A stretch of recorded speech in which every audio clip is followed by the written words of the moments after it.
बागेश्वर धाम के पंडित धीरेन्द्र शास्त्री आज उज्जैन आए और महाकाल बाबा के दर्शन किए। इस दौरान उन्होंने बातचीत में कहा कि राष्ट्र हित में सभी जागरूक नागरिकों को मतदान अवश्य करना चाहिए ताकि लोकतंत्र जिंदा रह सके। प्रसिद्ध बागेश्वर धाम के संत पंडित धीरेन्द्र शास्त्री इन दिनों इंदौर में कथा कर रहे हैं। आज वे उज्जैन आए और सीधे महाकाल मंदिर पहुंचकर बाबा महाकाल के दर्शन किए।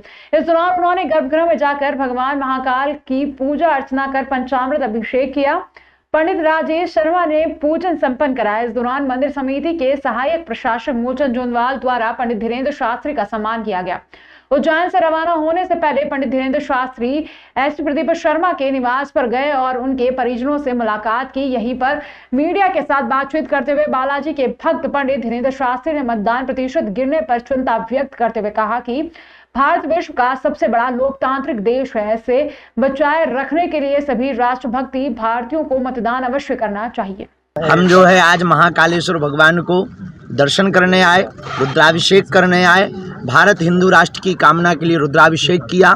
यहाँ की ऊर्जा अद्भुत है, यहाँ की संस्कृति अद्भुत है। यही कहना चाहेंगे, महाकाल भगवान की जो प्राचीन परंपरा है वो अक्षुण्ण रहे, उसके साथ छेड़छाड़ ना किया जावे।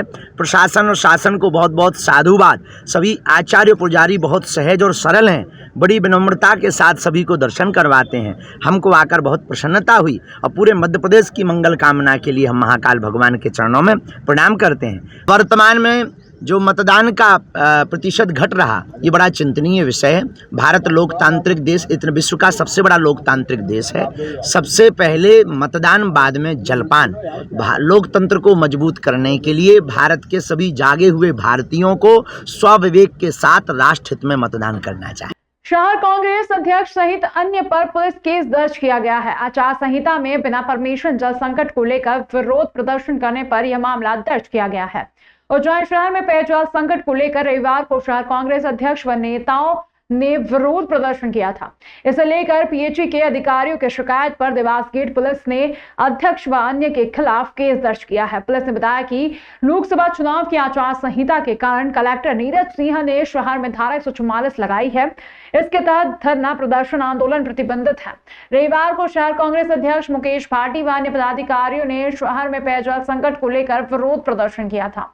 इस पर भाटी व अन्य पर धारा 144 का उल्लंघन करने का आरोप है। देवास गेट पुलिस ने सहायक यंत्री लोक स्वास्थ्य यांत्रिकी संधारण उपखंड क्रमांक 1 नगर पालिक निगम शिवम दुबे के आवेदन पर भाटी सहित अन्य के खिलाफ धारा 188 के तहत केस दर्ज किया गया है।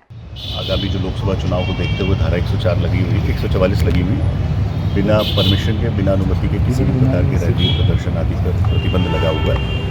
इसी के संबंध में जो आरओ साहब हैं, कलेक्टर साहब की तरफ से एक प्रतिवेदन प्राप्त हुआ था। एफएसटी ने जांच करके दिया है कि एक प्रदर्शन बिना अनुमति के इनके द्वारा किया गया।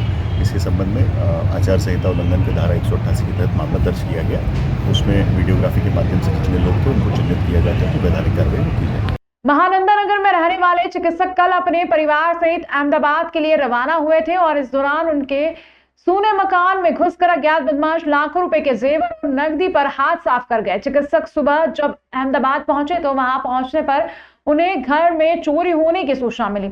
माधवनगर थाना प्रभारी राकेश भारती ने बताया कि महानंदा नगर निवासी डॉक्टर एस.के. गोले चिकित्सक हैं और कल वे अपने परिवार के साथ अहमदाबाद के लिए रवाना हुए थे। इस दौरान उनका मकान सूना पड़ा हुआ था। रात बदमाश ताला तोड़कर घर में घुसे और वहां से अलमारी में रखे सोने चांदी के आभूषण सहित नकदी चुरा कर ले गए। आज सुबह डॉक्टर और उनकी पत्नी अहमदाबाद पहुंचे ही थे कि उन्हें अपने घर में चोरी की सूचना मिल गई। पड़ोसियों ने घर का ताला टूटा देखा तो उन्हें फोन पर सूचना दी। डॉक्टर गोले बीमा अस्पताल के मेडिसिन विभाग में पदस्थ थे। सूचना के बाद पुलिस मौके पर आ गई थी और जांच शुरू कर दी है। पुलिस ने सीसीटीवी फुटेज में कुछ बदमाश नजर आ रहे हैं जिनकी पहचान के प्रयास किए जा रहे हैं। अनुमान है कि बदमाश उनके घर से लाखों की चोरी कर गए थे, लेकिन डॉक्टर के वापस लौटने पर ही चोरी का पता चल पाएगा।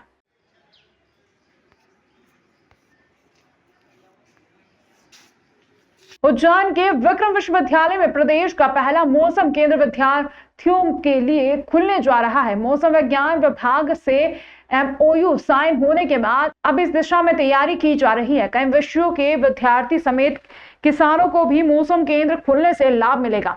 मौसम से संबंधित रिसर्च विद्यार्थी कर सकेंगे। वेदर स्टेशन के लिए विक्रम विश्वविद्यालय में जगह फाइनल हो गई है। विश्वविद्यालय के जियोलॉजी डिपार्टमेंट के सामने केंद्र का निर्माण होगा। ये मौसम का अपने आप में एडवांस सेंटर होगा, जहां पर आधुनिक मशीनें मौसम संबंधित रिसर्च को विद्यार्थियों के लिए उपलब्ध रहेगी। मौसम केंद्र खुलने से सिर्फ एग्रीकल्चर के विद्यार्थियों को नहीं फायदा होगा, बल्कि भूगोल शास्त्र, विज्ञान, सांख्यिकी के विद्यार्थी भी लाभान्वित होंगे। विद्यार्थी व शोधकर्ता भारत मौसम विज्ञान विभाग में उपलब्ध आंकड़ों का उपयोग कर अध्ययन व अनुसंधान करेंगे। मौसम के पूर्वानुमान का फायदा किसानी समेत दैनिक जीवन में सभी को होगा। विक्रम विश्वविद्यालय के कुलपति प्रोफेसर अखिलेश कुमार पांडे के मुताबिक मौसम केंद्र के लिए आधुनिक मशीनें आना है, जो चुनाव के चलते फिलहाल टेंडर प्रक्रिया नहीं होने से रुकी है। आचार संहिता खत्म होते ही टेंडर हो जाएगा व मशीन आते ही मौसम केंद्र के लिए काम शुरू हो जाएगा। विक्रम विश्वविद्यालय ने मौसम विभाग से मिलकर के एक MOU साइन किया है, जिसके तहत एक दूसरे को साइंटिफिक रिसर्च और एजुकेशन में एक दूसरे की मदद करेंगे।